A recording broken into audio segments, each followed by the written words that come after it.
PCS गुरुजी में आपका स्वागत है। दोस्तों आज 6 नवंबर का करंट अफेयर्स लेकर हाजिर हुए हैं। बेसिकली आज कुछ नया करंट अफेयर्स नहीं होगा। पिछले एक हफ्ते में जो भी मंडे टू शनिवार जो भी करंट अफेयर्स आया वो मैं एक बार फिर से फटाफट रिपीट कर दूंगा, क्योंकि कोई बहुत अच्छा करंट अफेयर्स आज की तारीख में था नहीं और पीसीएस लायक नहीं था, तो मैंने कहा कि फालतू का करंट अफेयर्स देने से कोई फ़ायदा नहीं है। इससे बेहतर है कि रिवीजन कर लिया जाए। ठीक है, तो थोड़ा स्पीड तेज रहेगी क्योंकि 30 पन्नों का पीडीएफ है, ये ऑलरेडी मैं बता चुका हूँ, इसलिए मैं ज़्यादा चीज़ों पे रिपीटेशन नहीं करूँगा। बेसिकली फोकस मेरा क्वेश्चंस के ऊपर रहेगा। स्टार्ट करने से पहले दोस्तों दो चीज़ें हैं। पहला तो चैनल को सब्सक्राइब कर लीजिए, वीडियो को लाइक कर दीजिएगा, और थोड़ी सी इन्फॉर्मेशन है, ऑनलाइन कोर्स जो हम आपको दे रहे हैं करंट अफेयर्स के लिए वो आप ज्वाइन कर सकते हो मात्र 999 में। इसके लिए नंबर दिया हुआ 9919521555। तो स्टार्ट करते हैं दोस्तों।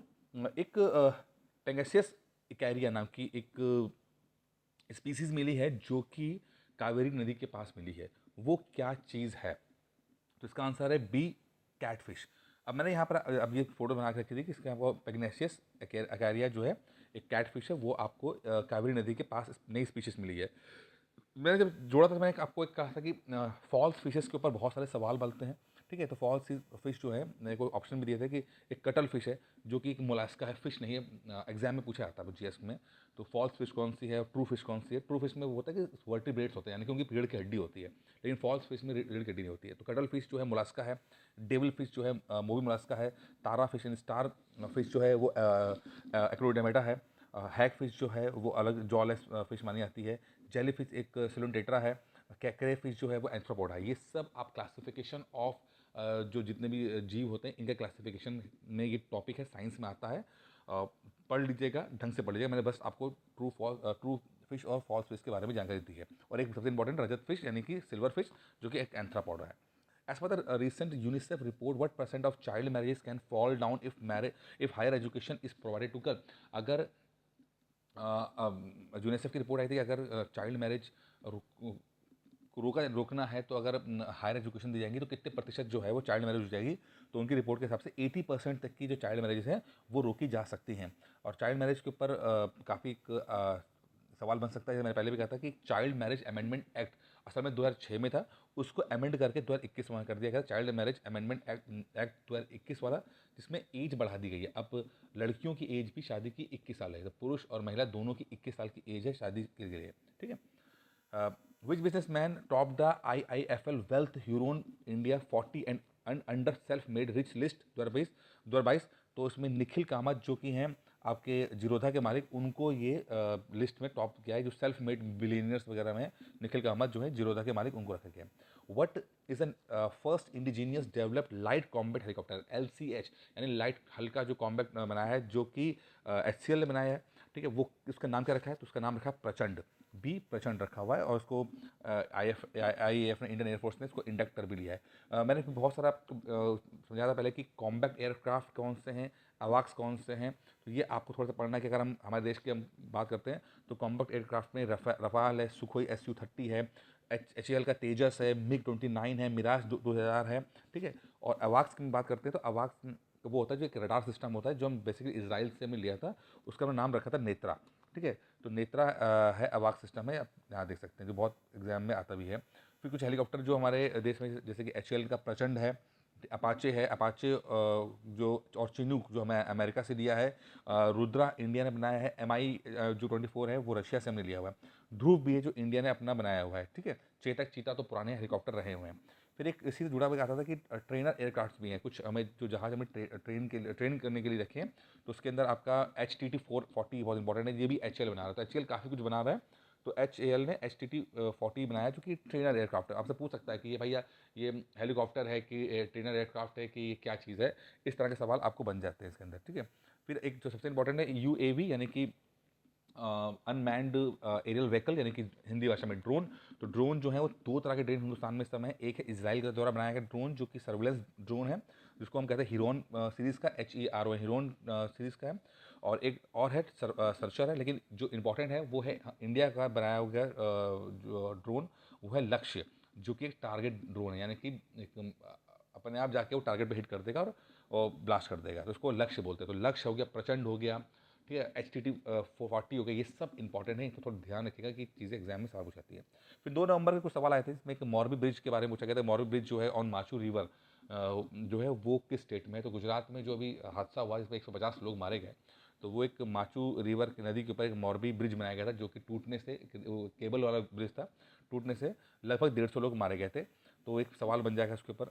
नदी बहुत इंपॉर्टेंट है, माचू रिवर नाम से बहुत सवाल बन सकते हैं। फिर मैं यही सवाल आपसे पूछा था कि अगर मान लो जो ब्रिज होता है, अगर ब्रिज में अगर कोई सैनिक टुकड़ी उसे क्रॉस करती है तो वो अपने कदम ताल को तोड़ देती है। ऐसा क्यों करते हैं? क्योंकि इसलिए करते हैं कि जो ऑसिलेशन है, जो उनका कदम ताल करने का और जो पुल का, वो ऑसिलेट जो है वो एक ही फ्रीक्वेंसी पे ऑसिलेट ना करें, जिससे कि क्या होता है कि वो पुल टूट जाता है।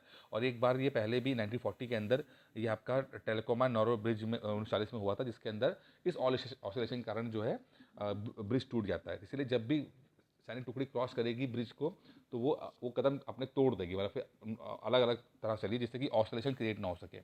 फिर डीआरडीओ ने एक एकेडमी स्टार्ट की है, DIACOE, दिया कोई। वो कहाँ पे की है? तो वो IIT रुड़की के अंदर स्टार्ट किया हुआ है। और डीआरडीओ से संबंधित आपको पता ही है कि डीआरडीओ बहुत सारे मिलिट्री इक्विपमेंट्स बनाता है, अलग अलग चीज़ों पे वो डील करते हैं, जैसे कि एयरक्राफ्ट एवियोनिक्स हो गया, UAV हो गया, स्मॉल आर्म्स हो गया, आर्टरी सिस्टम हो गया, टैंक्स हो गए, इसे बनाते रहता है डीआरडीओ, ठीक है।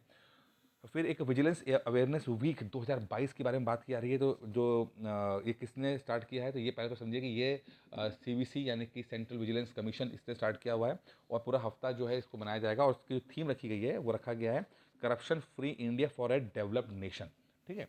और इसमें मैंने यहाँ पे एक चीज़ जोड़ी थी कि जो संथनम कमेटी थी उसके रिकमेंडेशन से CVC सेंट्रल विजिलेंस कमीशन जो है फॉर्म किया गया। और उसका बेसिक काम होता है कि जो केंद्र सरकार में लोग कर्मचारी हैं, उनके भ्रष्टाचार के ऊपर नज़र रखी जाए, ठीक है। और ये एक संविधान, ये एक विधिक स्टेटस, यानी कि ये संविधान गैर संवैधानिक संस्था है, संविधान नहीं है, ये वैधानिक है, ठीक है। फिर मैंने इसे जोड़ के मैंने बताया था कि किस तरह की कौन कौन सी बॉडीज़ होती हैं, वो कॉन्स्टिट्यूशनल बॉडीज़ हैं। तो उसमें जैसे कि आप अटॉर्नी जनरल, ये बाकी पढ़ लीजिएगा, अटॉर्नी जनरल हो गया, CAG हो गया, इलेक्शन कमीशन ऑफ इंडिया हो गया, फाइनेंस कमीशन ऑफ इंडिया हो गया, national commission for SC ST OBC, ये सब जो है आपके अलग अलग आर्टिकल्स दिए हैं जो कि जुड़े हुए हैं। फिर एक लिंग्विस्टिक माइनॉरिटी हो गई, ये सब जो है, और ये UPSC हो गया, UPPCS हो गया, या स्टेट पब्लिक कमीशन, ये सब जो है वो कॉन्स्टिट्यूशनल बॉडी है, इनका जिक्र कॉन्स्टिट्यूशन में दिया गया। फिर कुछ और भी है जो नॉन कॉन्स्टिट्यूशनल बॉडीज़ हैं, जैसे CSIR हो गया, NIA हो गया, FCI हो गया, CCI हो गया, लॉ कमीशन ऑफ इंडिया हो गया, CBC हो गया, SEBI हो गया, NABARD हो गया। ये सब गैर संवैधानिक संस्थाएँ हैं, ठीक है। अच्छा, फिर एक आया कि RBI एक्ट में ये बोला गया है कि कितने तिमाही तक, कितनी लगातार तिमाही तक अगर इन्फ्लेशन को कंट्रोल नहीं कर सके, जो एक रेंज बना रखी है 2 से 6 के बीच में, वो अगर कंट्रोल नहीं कर सके तो उसके खिलाफ सरकार को रिपोर्ट देगी RBI। तो वो है 3 तिमाही तक, तीन मतलब कि 9 महीने तक अगर इन्फ्लेशन कंट्रोल में नहीं आएगी तो उसकी जो है सरकार को रिपोर्ट जो है दी जाएगी इसके ऊपर, ये RBI एक्ट में बोला गया है। अच्छा, अब आ गया कि 3 नवंबर करंट अफेयर्स है। इसमें हमने एक इंडिया वाटर वीक का डिस्कशन किया था, वाटर कंजर्वेशन की हमने बात की थी। और इसके लिए इंडिया वाटर वीक को ग्रेटर नोएडा के अंदर का गया है, और राष्ट्रपति मुर्मू जी हैं, इन्होंने इस चीज़ को घड़े में पानी डालकर वाटर कंजर्वेशन के बारे में डिस्कस किया था। और इस प्रोसेस को बोला गया था जल भरो, मटके में जल भर दिया गया था, जल भरो कहा गया था। और किस तरह से पानी जो है ज़रूरी है वो उसके बारे में डिस्कस किया गया था। फिर मैंने GS के टॉपिक से बताया था कि लगभग 70% पानी जो है वो पूरा पृथ्वी पे है, लेकिन मात्र पीने लायक 3% पानी ही हम लोग है, और जिसमें 3% में भी वो 2.5% जो है वो ग्लेशियर वगैरह में रहता है, जो कभी हम यूज़ नहीं कर पाते, अंडरग्राउंड वाटर होता है, ग्लेशियर होता है। सिर्फ 0.5% पानी से ही पूरी दुनिया चल रही है, तो कितना ज़्यादा हो जाता है। फिर मैंने डिस्कस किया था कि जो एवरेज सैलिनिटी है पूरे इंडियन मतलब ओशंस की, वो लगभग 34% है।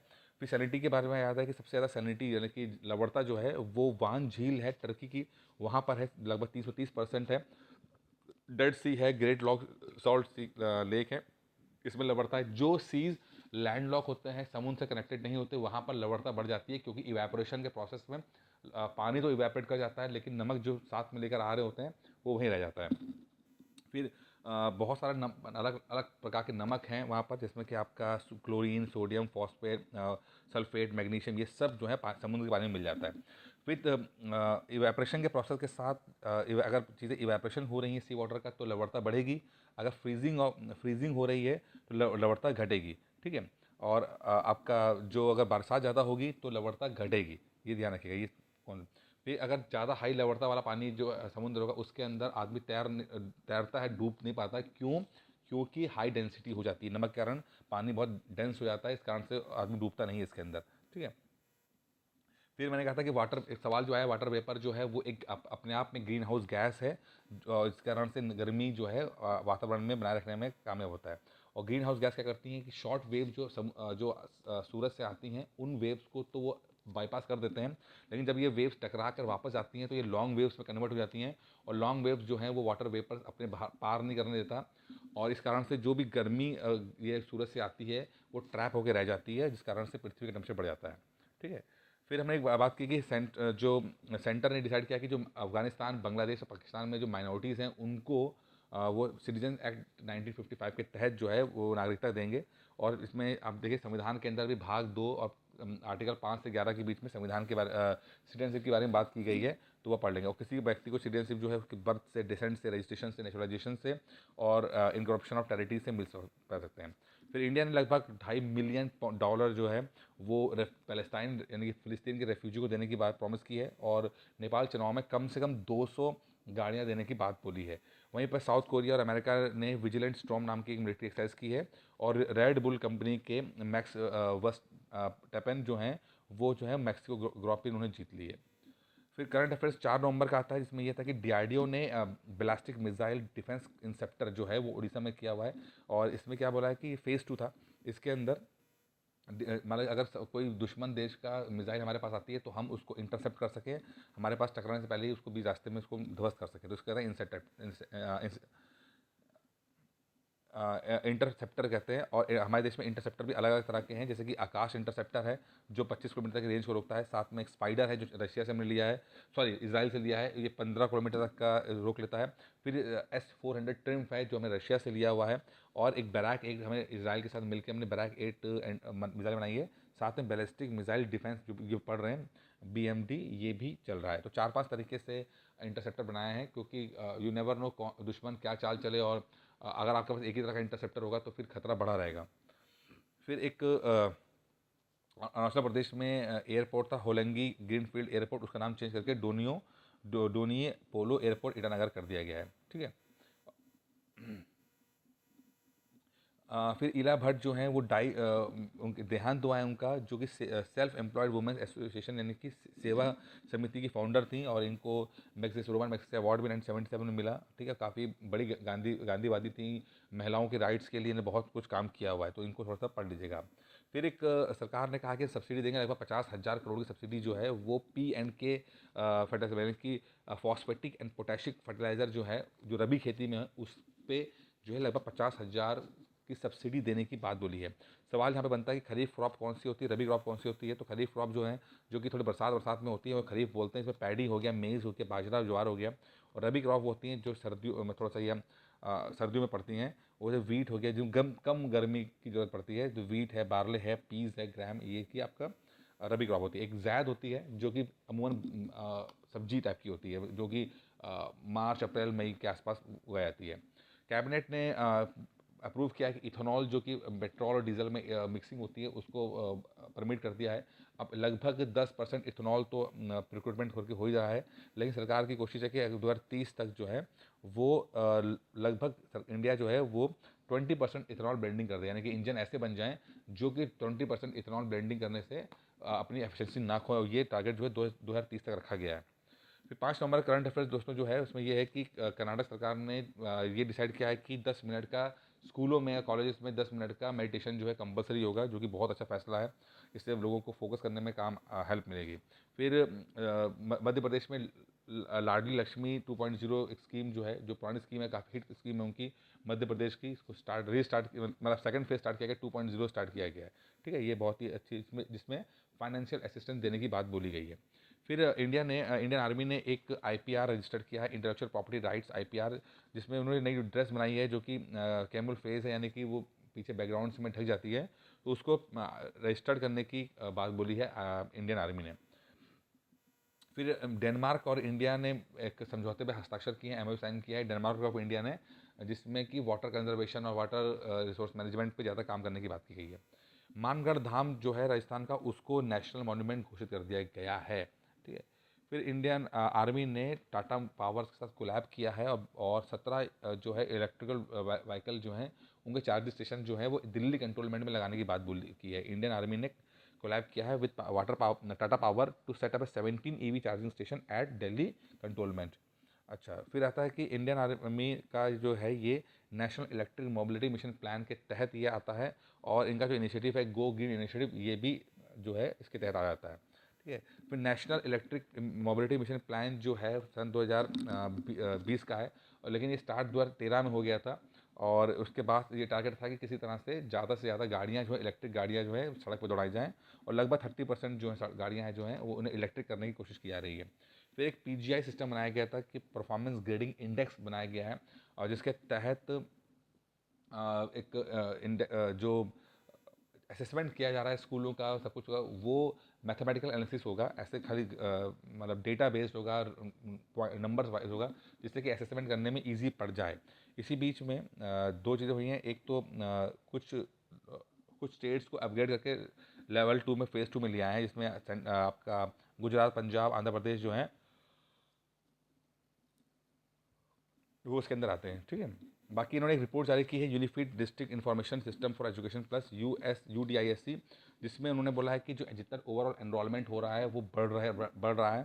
तो पहले उन्होंने हायर सेकेंडरी में बात बोली है, हायर सेकेंडरी में जो है वो ये बोला गया है कि जो एनरोलमेंट रेशो है काफ़ी बढ़ गया है। पहले जो था वो 53.8 था, जो बाद में बढ़ के 57.6 हो गया है। उसी तरह से SC STs और OBC के भी एनरोलमेंट जो हैं बढ़े हैं, तो आप इसको देख लीजिएगा। पतंजलि आयुर्वेदना ने जो है रूरल डेवलपमेंट मिनिस्ट्री के साथ काम किया है, टाइप किया है, जिसमें कि रूरल डेवलपमेंट मिनिस्ट्री जो है वो SHGs जो होती हैं और उनके द्वारा बनाया गया प्रोडक्ट जो होता है वो पतंजलि आयुर्वेदा के माध्यम से बेचने की कोशिश कर रहे हैं। फिर एक निवेशक दीदी नाम का एक इनिशिएटिव लिया गया है, जो कि इंडिया पोस्ट पेमेंट बैंक ने किया है, इंडिया पोस्ट पेमेंट बैंक ने। ठीक है, और निवेशक दीदी के नाम से, जो कि प्रमोट करेगा फाइनल लिटरेसी कि आम औरतों को पता चलेगा, और ये सब चीज़ें जो हैं वो जम्मू कश्मीर में होती हैं। और इसी में फर्स्ट फ्लोटिंग फाइनेंशियल, तो मतलब तैरते हुए जो फ्लोट होते हैं उसमें बैठ के लोग जाते हैं तब आके होता है। तो निवेशक दीदी जो असल में वो इस तरह का है, निवेशक दीदी जो कि इनिशिएटिव है promote financial literacy by investor educational promotional fund. ठीक है दोस्तों, इतना ही था। उम्मीद करता हूँ पसंद में आएगा। बाकी खत्म इस पहले एक बार फिर से चैनल को लाइक कर दीजिएगा, चैनल को सब्सक्राइब कर दीजिएगा, वीडियो को लाइक कर दीजिएगा। और अगर किसी को ऑनलाइन कोर्स चाहिए UPPCS करंट अफेयर्स के लिए, तो मात्र 999 में ले सकता है, और इसके लिए आप 99195215 पर कॉल करके मुझसे बात कर सकते हैं। दोस्तों, इस वीडियो में इतना ही था। उम्मीद करता हूँ वीडियो पसंद आया होगा। धन्यवाद।